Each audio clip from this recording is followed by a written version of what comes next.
Hello guys, welcome to Pronouncist, your pronunciation guide. Today we will learn how to pronounce the word shown on the screen. Rights. Both US and UK have the same pronunciation of this word. Rights. Now read the syllables shown on the screen naturally. Rights. Rights. Emphasize rights with a strong R. Rights. Rights. Emphasize rights with a strong R. Rights. Rights. Emphasize rights with a strong R. Rights. Rights.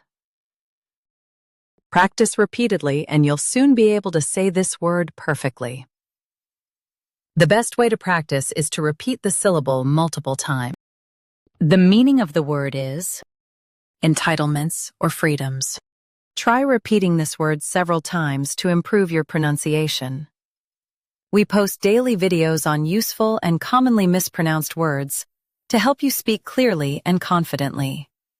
Like this video and subscribe to Pronouncist for more pronunciation guides. Thanks for watching us.